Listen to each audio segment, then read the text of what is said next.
kanatti gaachanni uummata Oromoo woboon tarkaanfii waraana weerartuu PP irratti fudhatu jabeessee itti fufuun waraana uummata Oromoo ajjeesaa jiru du'aa fi madoon adabee jira. Akka kanaanis dheengadda fulbaana 17 bara 2022 woboon zoonii lixaa godina Qellem Wallaggaa Onasayyoo ganda Eeshoo bakka addaa Haroo Bajjii Baddeessaa jedhamutti woboon atteedhuun torba ajjeesee 3 ammoo madeessee jira. Godina lixa Wallaggaa Onaayiraa ganda Waayyuu Kollii naannoo hospitaala Aayiraa daandii cirracha gurraachaa irratti fulbaana 17 bara 2022 ganama toora sa'a 3 walakkaa akka Empaarettiitti lukkeelee diinaa waraana Bilisiginnaa irratti tarkaanfii fudhateen 6 ajjeesuun 4 madeessee jira. Oromiin ilmaan sabaa woboon tarkaanfii fudhatutti fufuun godina Arsii Bahaa aanaa Muneessaa ganda Gujiichaa iddoo addaa Cororaa jedhamutti Cibraan Jaalladhii Gammadaa Tuttaanee Banarsii lukkeelee diinaa maqaa sakattaa woboon bobba'uun uummata Oromoo saamichaa fiidhaan dararaa turan fulbaana 17 bara 2022 atteettiidhuun tarkaanfii ganama sa'a 3 irratti fudhateen 14 ajjeesuun 22 madoo dandamee hin qabneen adabee gargar facaasuun of duuba dachaasee jira. Irree fi abdiin uummata Oromoo gootichi waraana bilisummaa Oromoo zoonii giddugalaa woboon lixa Shaggar keessa sossa'u aanaalee akka Ilfataa, Cophii fi Ambootti ergamtoota naftanyaa gugsee kaleessa waadaa oole. Fulbaana 18 bara 2022 ganama suubii irraa ka'uun sochii kana eegalan humnoonni ergamtuu PP kun Cibraa Migira Bakkeetiin gandoota hedduu keessatti waadamaa oolan. Aanaa Ilfataa ganda Somboo Jittuutti ganamaan akaa'u kan eegalee woboon waraana Bilisiginnaa madoo loltoota 15 tolchuun hospitaalatti naqsiisee iyyisiisaa fi reeffa nama 9 achumatti awwaalchisuun akka dhiyeessan godheera. Lolli aanaa Ilfataa ittuma fufuun guyyaa walakkaa gandaan balxaa godheettiitti humna PP rasaasaan aleeluun madoo fi du'aan adabee jira. Akkuma mala isaanii reeffa achuma karaa irratti awwaaluun madoo fudhatanii gara magaalaatti deebi'anii jiru. Lola ganda kana keessatti geggeeffameen humni PP reeffa 4 achuma ooyiruu qonnaa keessatti awwaaluun madoo 9 fudhatanii kottena baasiin magaalaatti deebi'anii jiru. Sa'a boodas lolli aanaa kanatti itti fufuun ganda Giicheetti lola lolameen hanga galgala ijii wal arguu dhabuutti kan geggeeffame yoo ta'u humna diinaarraa gaaga'ama jabaan ga'eera. Lola galgala kanaatiin humna PP irraa 7 ajjeesuun 11 kan madeesse yoo ta'u walumaa galatti aanaa Ilfataa qofatti lola geggeeffameen humna diinaarraa 20 ajjeesuun 35 ol madeesse kasaaraa jabaa irraan ga'ee jira. Lola fulbaana 18 bara 2022 godhame kan biraatiin ammoo aanaa Ambootti Cibraan Jagamaa Badhaanee diina akka baalaatti kan ciraa oole yoo ta'u gandoota akka Xulee, Hiikii fi Qullittiitti lola guyyaa guutuu godhameen jajjabeen injifannoo dachaa gonfateera. Ganama suubiidhaan magaalaa Amboorraa gara ganda Xuleetti waraana Bilisiginnaa yaa'aa turan irratti bakka addaa Tulluu Warqeettatti heeruun diina adabuun kanneen ganda Qullittii keessa qubatanii turanitti marsuun aleelee jira. Lola mooraa qubsuma isaanii kanatti godhameen du'aa fi madoonis adabee jira. Ganda Diikii qubatanii kan turan irrattis jajjabeen ganamaan itti marsuun aleelee madoo fi du'aan adabuun qubsuma isaanii keessaa aree yaasuun dhuunfateera. Qabeenya diinaa hedduus dantaa qabsoo bilisummaa Oromoof galii taasisee jira. Humna mooraa Diikiitti dhiyeessuun gara Xuuleetti deemaa turan irratti bakka addaa ulaa Qoropheetti atteeduun diina watwaachisuun humna diinaarraa 21 ajjeesuun 16 madoo dandamii hin qabneen adabee jira. Humni guddaan kallattii hedduun dhufee ganda Xuuleetti wal dhuunfachuun sochii kana eegalee ganda Diikii bakka addaa ulaadhumaa Qoropheetti marsaa lammaffaaf sa'a booda sa'a 8 hanga halkan keessaa sa'a 2tti lola ulfaataa loluun injifannoo boonsaa gonfateera. Lola kanaan humna diinaa ari'ee aleeluun reeffaa fi madoo walirra tuulee jira. Hanga gabaasni kun qindaa'etti lola kanaan ajajoota waraanaa dabalatee humna diinaa 71 du'aan 83 madoo cimaan adabuu isaa odeessa keessoo diinaatii ba'e ni mul'isa. Reeffaa fi madoo kanas galgala sana konkolaataa Ayisuuzii 2 oraalii 1 fi paatroolii 4 guuranii jiru. Kanaafis eegaa bulanii har'a ganama fulbaana 19 bara 2022 konkolaataa Ayisuuzii 1 fi paatroolii 2 kaafatanii jiru. Madoo fi reeffa gara mooraa waraanaa Uumachoo mooraa leenjii Sanqallee fi madoo salphaa buufata fayyaa godinaatti yaallachaa jiru. Lola kanaan qawwee AKM Turkii 5 PKM 1 AKM 15 rasaasa AKM saanduqa 1 fi kan PKM 3000 hidhannoo waraanaa fi meeshaalee biroo hedduu irraa boojuun dantaa qabsoo bilisummaa Oromoof galii taasiseera. Lola kanaan rifaatuu hamaa keessa kan galan dabballoonni PP waan qabatanii fi gadhiisan wallaaluun bishaan akaa'aa jiru. Guyyaadhuma wal fakkaataatti Cibraan Irbuu Shinnigaas aanaa Cobii magaalaa Cobiitti lola geggeesseen humna diinaa magaalaa qarqaratti sochii gochuuf bobba'an ari'ee reebuun magaalaatti galcheera.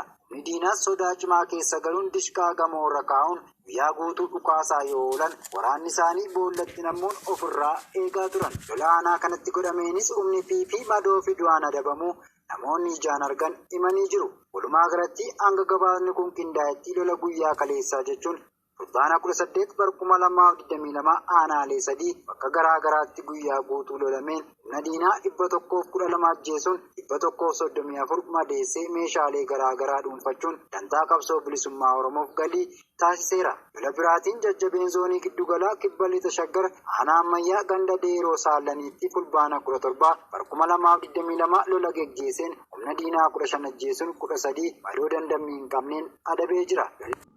Godina Horroo Guduruu Wallaggaa aanaa Abbaa Coomman keessatti waraanni faashistii Itoophiyaa dargaggeessa tokko ajjeesan. Mataan faashistoota Abiyyi Ahimad wareegama qeerroo fi qarreen jijjiirama siyaasaa dhufe bituun yeroo gara aangootti dhufe ajjeesuun mo'amuudha jedhee dubbataa ture dhiisuun faallaa isaa diigamaa jiraachuu impaayirattiin abdii kutannaa keessa galee dachee abbaa isaa irratti ilmaan Oromoo ajjeesuu itti fufee jira. Qorne shoror keessaan Abiyyi Ahimadiin durfamu waraana isaa aantummaa Oromoof hin qabne Oromiyaa keessatti bobbaaseen ajjeechaa raawwatamaa jiruun ilmaan Oromoo mirga lubbuun jiraachuu hanga bineensaa hanqataniiru. Haaluma kanaan jimaata darbee fulbaana 16/2022 godina Horroo Guduruu Wallaggaa aanaa Abbaa Coomman keessatti jiraataa ganda hoomii kan ta'e dargaggoo Dhaabaa Tasammaa kan jedhamu osoo inni dukkaana irraa maatii isaatiif wantoota tajaajila mana keessaa bitee galuu magaalaa Migiruu keessatti rasaasa itti roobsuun ajjeesan. Dargaggoo Dhaabaan nama hawaasa naannoo isaa keessatti naamusa qabuu fi jaallatamaa ta'uu jiraattonni ona Abbaa Coomman himuun waraanni murna bilisiqinnaa badii tokko malee ajjeesanii gatuutti hubachuu isaanii ibsanii. Godina Baar Argee aanaa Meettaa fi Baddannoo keessatti saamichaa fi hidhaan jabaatee itti fufuun himame. Oromiyaa keessatti kaabinoonni fi waraanni sirnichaa aangoo isaanitti tikfachuuf lola impaayiratti keessatti adeemsifamu da'oo godhatanii ilmaan haadha hiyyeessaa kallattii hedduun dararuun boochisaa oolu.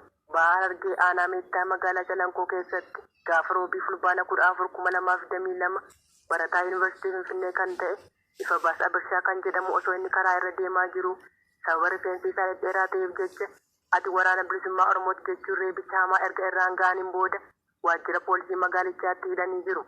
Namoota gandoota baadiyyaa aanichaa keessaa magaalaa Calanqoo dhufan karaa irratti eeguun maallaqaa fi wantoota akka bilbila harkaa dabalatee faayaalee biroo saamaa jiraachuu maddeen ibsuun gandoota baadiyyaa aanichaa cufatti dirqamaan qarshii 100 akka kaffalan dirqisiisuun irraa fuudhaa jiru.